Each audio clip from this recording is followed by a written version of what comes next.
Hello students, welcome to my YouTube channel AM and AC classes. हमारे class में आज का टॉपिक है आयोनिक कंपाउंड और ये टॉपिक हमने लिया है chemical bonding and molecular structure chapter से। चैप्टर कौन सा है हमारा? तो चैप्टर नंबर यहाँ लिखा नहीं है, चैप्टर नंबर जो हमारा है दैट इज 4। तो 4 चैप्टर कौन सा है? Chemical bonding and molecular structure. इस चैप्टर से हमने जो टॉपिक लिया है दैट इज आयोनिक कंपाउंड। ठीक है ना? क्या लिया हमने? आयोनिक कंपाउंड लिया। ठीक, आयोनिक कंपाउंड के बारे में हमने पहले भी डिस्कस किया था और उसमें यह बताया था कि आयोनिक कंपाउंड जो है आयोनिक बॉन्ड के थ्रू बनते हैं। जिस कंपाउंड में एटम्स के बिटवीन आयोनिक बॉन्ड फॉर्म हो जाता है या जो कंपाउंड आयोनिक बॉन्ड के थ्रू बनता है उस कंपाउंड को हम कहते हैं आयोनिक कंपाउंड। ठीक है ना? तो अब इस क्लास में हम डिस्कस करेंगे कि जो आयोनिक कंपाउंड है, ठीक है, जो आयोनिक कंपाउंड इसकी प्रॉपर्टीज क्या हैं, इसके कैरेक्टरिस्टिक्स क्या हैं, इस पर हम बात करेंगे। ठीक है, तो टॉपिक है हमारा properties of ionic compound. Properties of ionic compound. Okay, जो सबसे पहली प्रॉपर्टी आती है student that is physical state. Physical state कैसा होता है आयोनिक कंपाउंड का? तो फिजिकल स्टेट इसका होता है क्रिस्टलाइन सॉलिड। क्रिस्टलाइन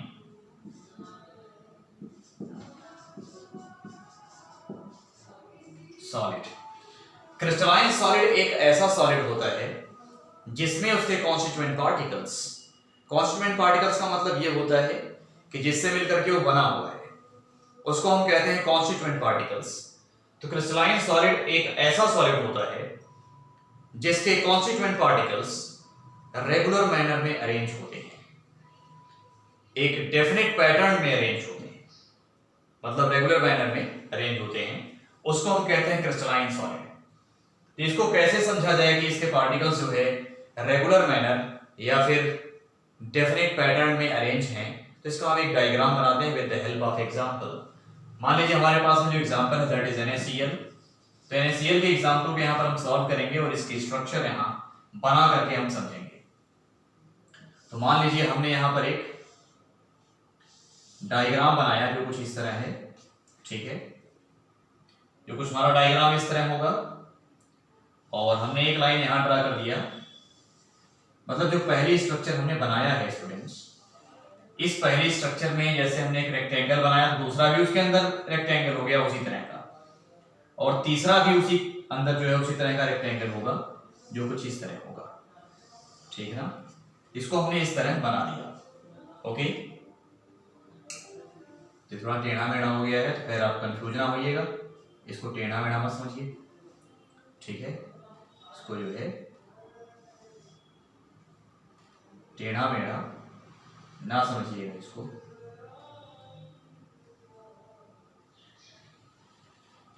इस तरह समझिए। ठीक है, ये हमने बनाया। अब क्या करेंगे, जो हमारा पहला वाला बॉक्स है यानी पहला रेक्टेंगल, उसके एक पहले वाले एंड को नीचे बढ़ा देंगे और दूसरे वाले एंड को कहां बढ़ाएंगे? नीचे बढ़ा देंगे उसी तरह। और जो गैप हमने यहां रखा है वही गैप यहां भी मेंटेन करेंगे। तो उसी गैप में हमने क्या किया, यहां पर एक और लाइन ड्रा कर दिया जो कुछ इस तरह है। ठीक है ना? उसी प्रकार जो दूसरा वाला रेक्टेंगल था हमने उसको नीचे बढ़ाया और उसके दूसरे एंड को भी नीचे बढ़ा लिया और इनको गैप का ख्याल रखते हुए मिला दिया।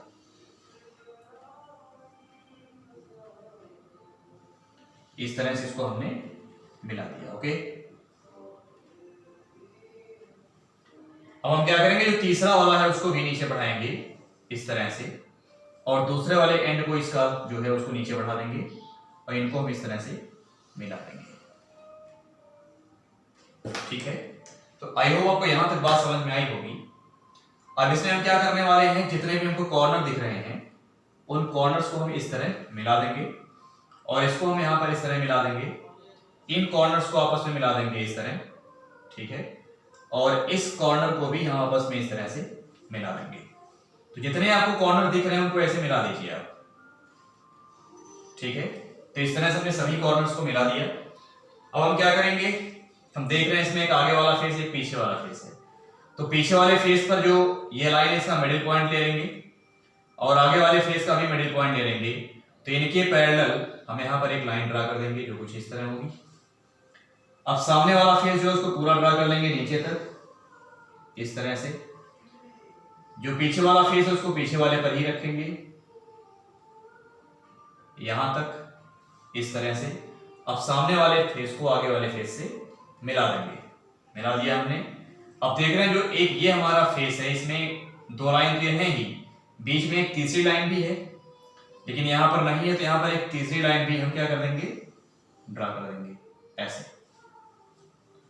तीसरी लाइन भी हमने क्या किया, ड्रा कर दिया। अब हम क्या करेंगे कि इनके पैरेलल, जैसे इनके पैरेलल बीच में एक लाइन है वैसे इनके पैरेलल बीच में एक लाइन ड्रा हो जाएगी यहां पर।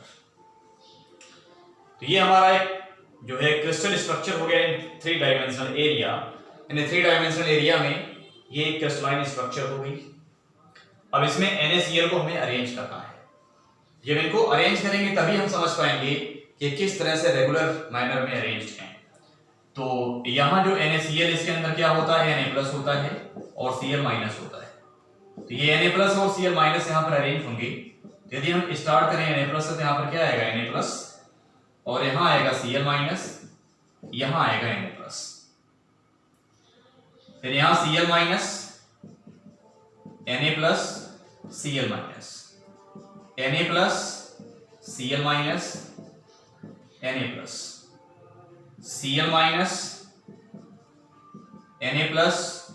Cl-, Na+,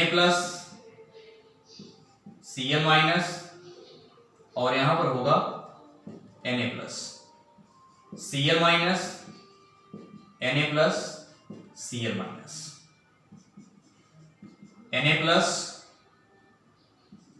Cl-,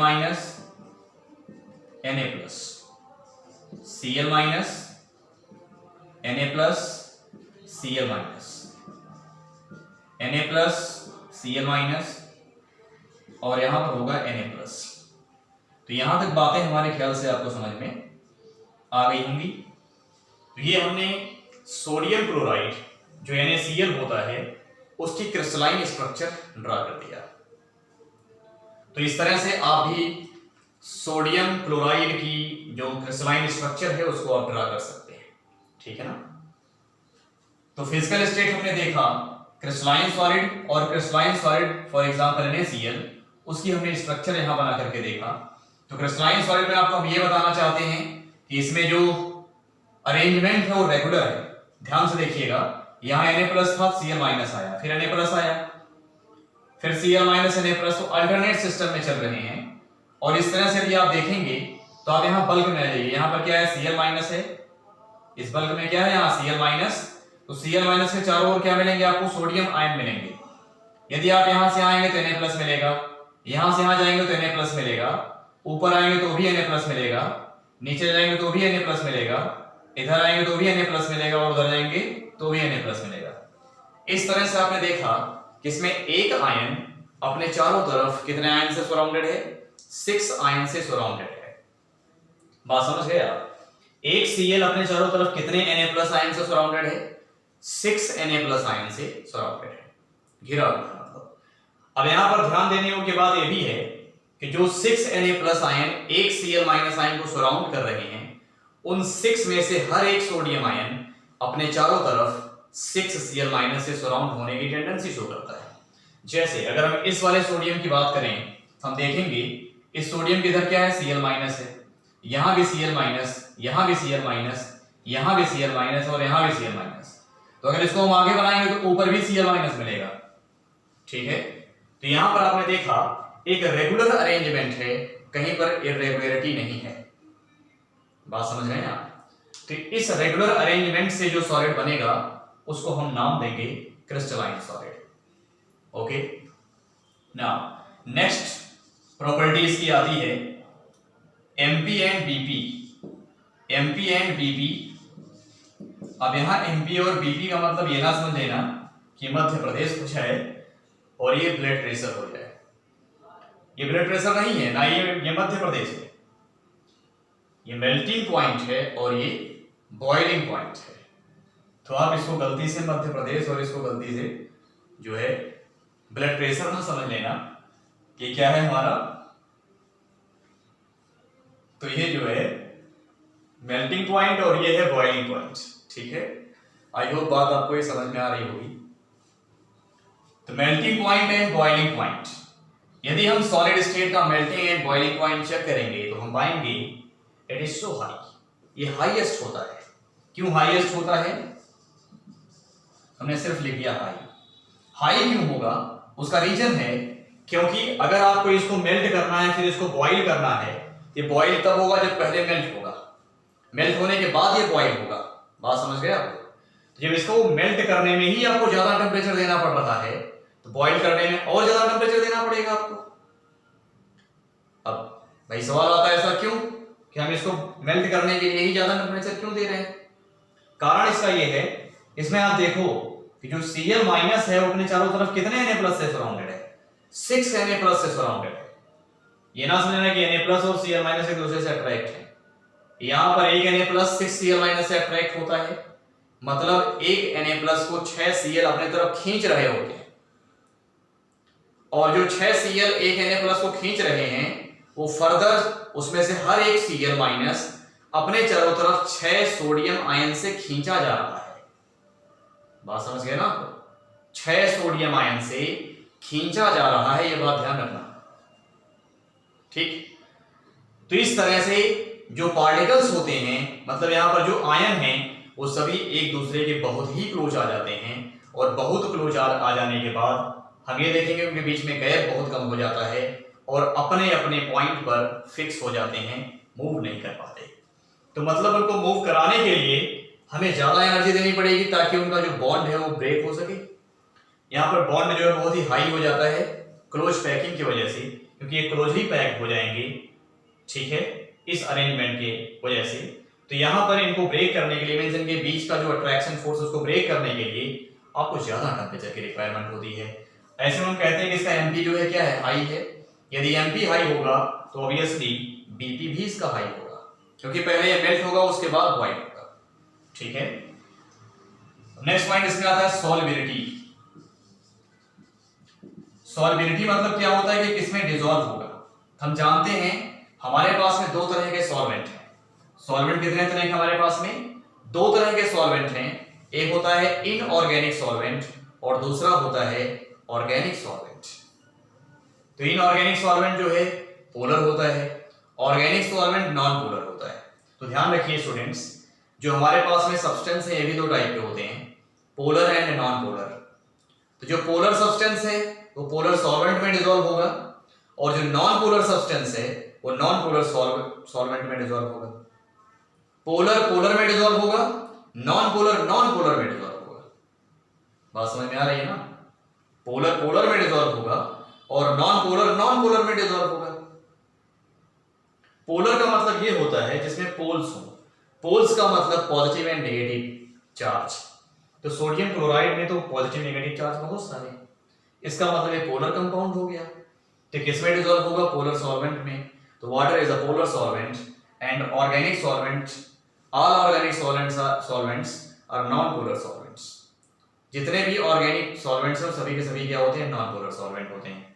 इसलिए जो आयोनिक कंपाउंड है वो नॉन पोलर सॉल्वेंट में डिसॉल्व नहीं होगा, वो किस में डिसॉल्व होगा?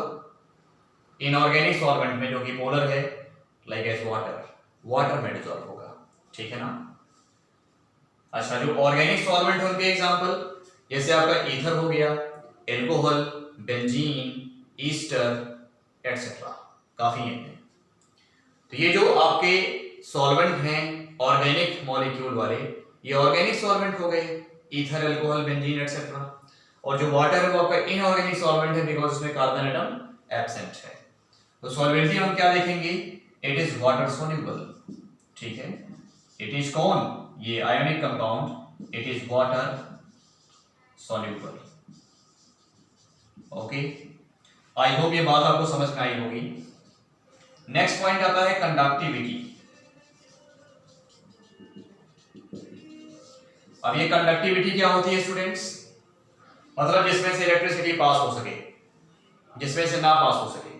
हम ये कहेंगे कि जो सब्सटेंस अपने में से इलेक्ट्रिसिटी को पास होने देगा वो इलेक्ट्रिकल कंडक्टर होगा, यानी इलेक्ट्रिसिटी को कंडक्ट करेगा अपने अंदर से, और जो इलेक्ट्रिसिटी को पास नहीं होने देगा वो इंसुलेटर होगा। तो हम देखते हैं कि हमारे पास में आयोनिक कंपाउंड है, ये सॉलिड स्टेट में या मोल्टन स्टेट में कंडक्टर या इंसुलेटर क्या होता है इसको हम लोग समझेंगे। तो जब हम यहाँ पर सॉलिड स्टेट की बात करते हैं तो हम पाते हैं कि सभी आयन अपने अपने पॉइंट पर फिक्स हैं और यहाँ पर कोई फ्री इलेक्ट्रॉन भी नहीं है, ना ही कोई फ्री आयन है, सब अपने अपने जगह पर फिक्स हैं, यहाँ कोई मूव नहीं कर रहा है। ऐसे में मीन सॉलिड स्टेट में जब आप इलेक्ट्रिसिटी पास करने की कोशिश करेंगे तो इलेक्ट्रिसिटी पास नहीं होगी, बिकॉज इलेक्ट्रिसिटी को कंडक्ट करने के लिए हमारे पास में दो फैक्टर हैं जो वर्क करते हैं। एक फैक्टर हमारा कौन सा होता है? फ्री आयंस, और दूसरा फैक्टर कौन होता है? Free electrons.